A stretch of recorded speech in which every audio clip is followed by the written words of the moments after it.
రైతులందరికీ నమస్కారం అండి. మీరు చూస్తున్నారు తెలంగాణ రైతు యూట్యూబ్ ఛానల్.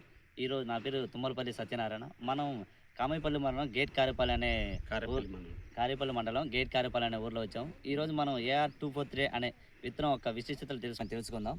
ఎలా ఉందన్న మీకు ఈ విత్తనం? విత్తనం చాలా మంచిగా ఉందండి. గుబ్బ నల్లికి తట్టుకుంది. గుబ్బ అయితే లేదు. ఓకే, చాలా వరకు బెటర్ కాసింది. ఓకే, దీని జర్మినేషన్ ఎలా అనిపించింది మీకు? జర్మినేషన్ 90% వచ్చింది. 90% జర్మినేషన్ అనిపించింది. మీకు హైట్ విషయంలో కానీ ఎలా అనిపించింది? హైట్ బాగానే 5 అడుగులు పెరిగింది. బ్రాంచెస్ చెట్టు బుట్టలా గడుపుకు వచ్చింది. కాయ ఎలా అనిపిస్తుంది మీకు?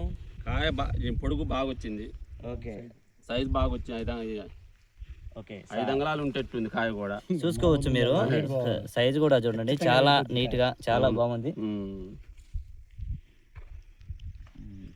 ఈ విత్తనం చాలా బెటర్ అనిపించింది. ఏరియా చుట్టూ విత్తనాల మీద అయితే చాలా బెటర్ అనిపించింది. మినిమం మీరు కూడా చూసుకోవచ్చు. మినిమం దగ్గర 5 అడుగులు ఎత్తుంది. ఇది ఒకటే ముక్కే కాదు, దగ్గర తోట మొత్తం అలాగే ఉంది. మీరు చూసుకోవచ్చు. ఇలాగే ఏ చెట్టు అని చూసుకోండి ఒకసారి. తోట మొత్తం అలాగే ఉంది. పచ్చికాయ ఎక్కువ పడుతుంది.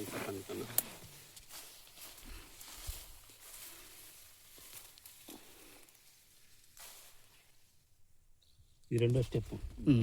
అది ఒక నిమిషం. ప్రాముఖ్యత మరొక రైతు మాటల్లో మనం తెలుసుకుందాం.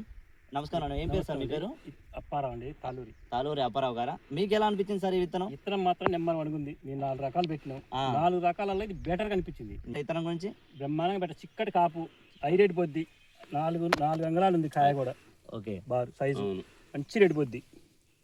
ఐరేట్ పక్కా పొద్దు అండి. ఇది పక్కా పోయిద్దా? పక్కా ఐరేట్ పోతే వేస్ట్ అయ్యింది. ఇది ఎక్కడ బాగుంది. ఒకసారి ఎక్కడ నుంచి తీసుకొచ్చారు సార్ రామారావు గారు? ఖమ్మం నుంచి తీసుకొచ్చారా? 25 పైన 30 అయితే వస్తుందండి. 30 పైన వస్తుంది ఎకరం. 30 పైన మొత్తం ఎన్ని ఎకరాలు వేసారు మీరు? మేము ఈ విత్తనం వరకు ఎకరం పెట్టామండి. ఎకరం పెట్టారా? చూద్దాం. అతర వెరైటీస్ తో మన వెరైటీ ఎలా ఉంది? ఈ వెరైటీ చాలా బాగుంది. మిగతా 3 ఎకరాల తోటలో ఎకరం వెరైటీ పెట్టాము. 2 ఎకరాల కన్నా ఈ ఎకరం బాగుంది. 30 క్వింటాల దాకా వస్తుందని. 30 క్వింటాల దాకా వచ్చిందా? ఓకే, మీరైతే విత్తనం తీసుకున్నందుకు సాటిస్ఫాక్షన్ కదా? ఓకే అండి. ఓకే.